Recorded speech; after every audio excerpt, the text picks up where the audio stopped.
Hello and welcome dear viewers, you're still watching us on ERi-TV, presenting you the domestic and international news prepared for this session, live from our headquarters in Asmara. I'm Hermel Lagermay, inviting you to join us on our tonight's news broadcast. Let's start with the major headlines. Training for food doctors in Barantu. Ansaba Region's National Union of Eritrean Youth and Students Annual Activity Assessment. At least 20 dead after flash floods hit Morocco Safi. And Colombian school bus falls off cliff, killing at least 17 people, injuring 20. More detailed domestic news. 6 months of theoretical and practical training was provided to 26 food doctors at the Barantu Assistant Nurses School. The trainees were from the Gashbarka, Northern, Red Sea, Southern and Central regions. Mr. Thomas Mariam, director of the school, said that the objective of the training was to enable citizens living in remote areas to have access to basic healthcare services. Dr. Burhane Debru, Director General of Policy, Planning and Human Resources Development at the Ministry of Health, said that while coverage of healthcare service provision within a 10-kilometer radius has reached 80%, ensuring that citizens in remote areas have basic access to healthcare services is imperative. He also said that the 200 youth who have been provided with similar training are making commendable contributions.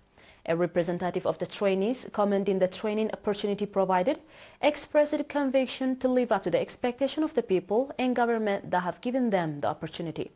At the event, Ambassador Mahmoud Ali Hirui, governor of the Gashbarka region, handed out awards to outstanding trainees. Ambassador Mahmoud also called for the sustainability of the training, taking into consideration the expansion of health facilities in the region. The Ansaba region branch of the National Union of Eritrean Youth and Students conducted its annual activity assessment meeting for 2025 on 8th and 10th December in Karen. Mr. Azazi Barakatab, head of the regional union branch, said that all the set-out programs of the union have been successfully implemented through strong participation of the members in collaboration with the partners. According to reports presented at the meeting, around 4,000 youths have been provided with vocational training in various fields. Tours to historical and development sites have been organized at regional and sub-zonal levels, and innovation and creativity displays and book fairs have been conducted. Mr. Azazi also said that efforts are being exerted to expand and strengthen youth organizations, enhance the capacity of youth, as well as encourage youth to voluntarily contribute to peer education programs. Commending the efforts being exerted to enhance awareness and organization of youth, Mr. Mulut Tesfamariam, head of political affairs of the PFDJ in the region, called for reinforced efforts to better outcomes. Mr. Salah Ahmeddin, chairman of the National Union of Eritrean Youth and Students, on his part, indicating that voluntarism and commitment are the main characteristics of the union members, called for strengthening the role of union leaders at all levels in realizing the objectives of the union. Blood Donation Week, in which institutions and line ministries, air and naval forces, regional and sub-zonal administrations, as well as students took part, was conducted in the port city of Massawa from 6th to 14th December. According to Mr. Tawalda Tesfazgi, chairman of the Voluntary Blood Donors Association in the Northern Red Sea region, over 700 units of blood were donated from 8 centers, indicating that voluntary blood donation activities, which were previously confined to Massawa and Ginda, have now expanded to Afabat and Nafa. Mr. Tawalda said that the effort is registering encouraging results. He also called on partners to strengthen their participation in the effort.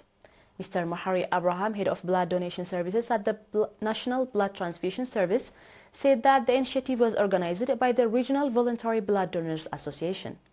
He further noted that as a result of sustained awareness-raising activities, public understanding of blood donation is steadily growing and is making a significant contribution to enriching the blood supply of the National Blood Transfusion Service. Established in 2015, the Voluntary Blood Donors Association in the Northern Red Sea region has over 5,000 members.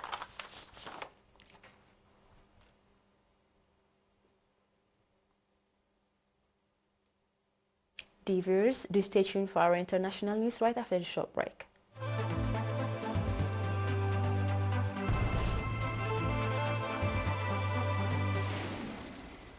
Welcome back.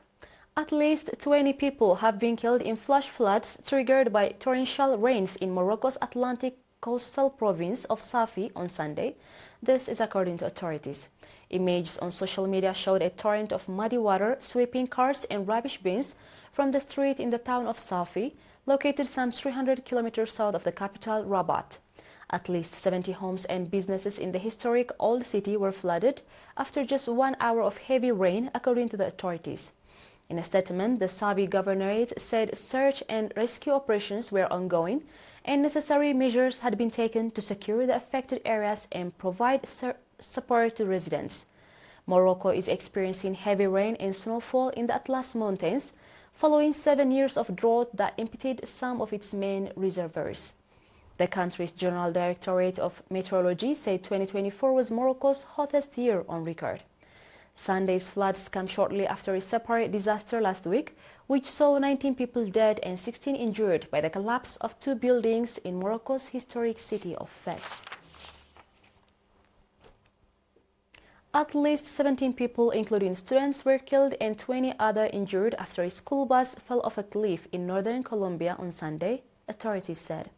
The bus carrying students from Antioquia High School was traveling from the Caribbean town of Tolu to Medellin following a school trip. The students had been celebrating their graduation on the beach. The accident occurred in a rural area of El Chispeco, Antioquia. A vigil was held in Medellin on Sunday night, where school chairs were arranged with the faces of the children who died, and mourners lit candles in their memory. The cause of the accident is under investigation. Preliminary reports previously suggested the driver may have suffered microsleep, a brief lapse in consciousness, but authorities are yet to confirm the exact circumstances. The injured include minors and adults who were taken to hospitals. Antioquia High School expressed deep regret over the tragedy and offered condolences in support to the affected families and students. Colombia's National Road Safety Agency emphasized the importance of responsible driving and adherence to traffic laws to prevent similar incidents in the future. Dear viewers, we are done with the news prepared for this session, and now it's time for a quick recap of the major headlines. Training for food doctors in Barentu. Ansaba Region's National Union of Eritrean Youth and Students Annual Activity Assessment. At least 20 dead after flash floods hit Morocco Safi. And Colombian school bus falls off cliff, killing at least 17 people, injuring 20. Ladies and gentlemen, that was all for tonight. Thank you for having us and have a blessed one.